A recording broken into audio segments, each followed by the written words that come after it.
Hey family, so God gave me a message today, okay? So I was, listening to music and Kendrick Lamar, he said this one part in one of his songs. He said, I want the credit if I'm losing or I'm winning. On my mama, that's the realest, okay? So God spoke to me, he said, are you willing to stand on what you believe in, even if there's a chance that you might be wrong, okay? Because that's what Kendrick Lamar was saying in that song, right?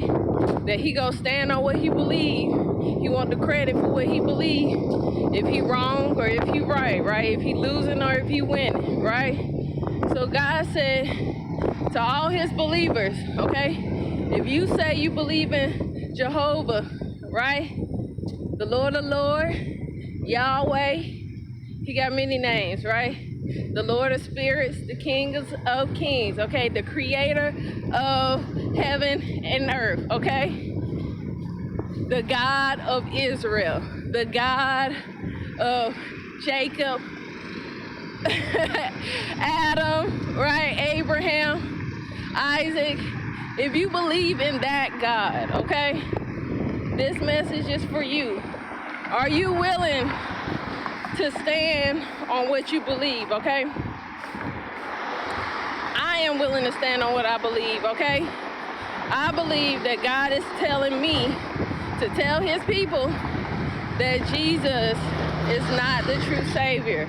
I know we have been taught for thousands of years that he is, okay? But after what God showed me, he showed me he contradicts him and that he is not truly the real Savior, okay? He showed me how he broke the law, right? By doing miracles on the Sabbath. Even the Lord didn't do miracles on the Sabbath, okay? He showed me, right, how he didn't fulfill the prophecy, okay?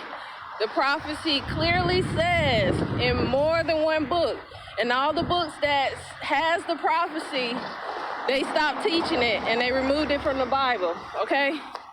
So all the books that has the prophecy in it, it clearly says, okay, that when the true Savior comes, which is God, and he takes flesh, okay? It says, when he comes to save us, it will be the end of the world, okay? And no man will be left on earth, okay? It said the world will be silenced like before men was created, okay? So if that's the prophecy and none of that happened when Jesus died, wouldn't that make him a false prophet? Wouldn't that mean he didn't fulfill the prophecy? Okay? Now, and then he's getting God's people to break the law. God's people feel like they don't have to, obey the law anymore because of him, when it says we should all still be following the law until the world ends. Okay.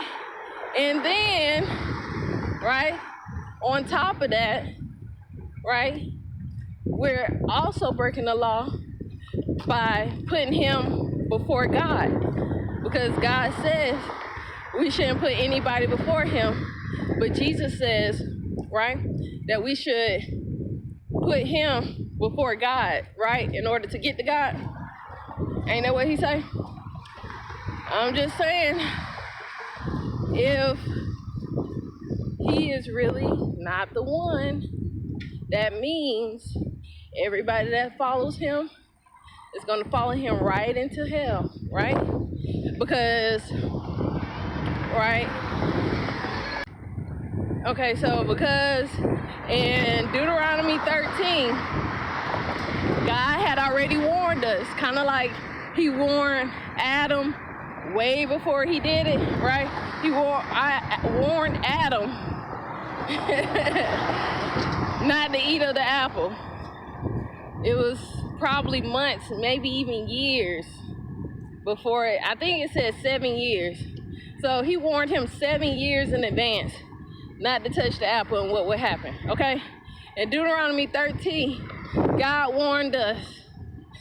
He said, if a prophet come and perform miracles, but tell you to do the opposite of what I told you, do not listen. That is what God told us.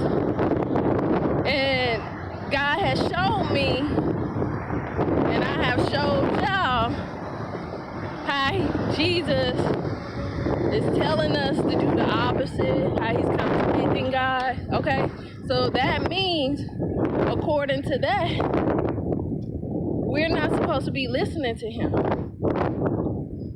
So right now, we're at the point where we have to choose between God and Jesus, okay?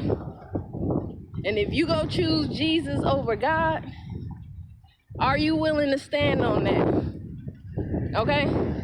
Are you willing to bet Jesus? Because I'm not. I'm betting on God every time.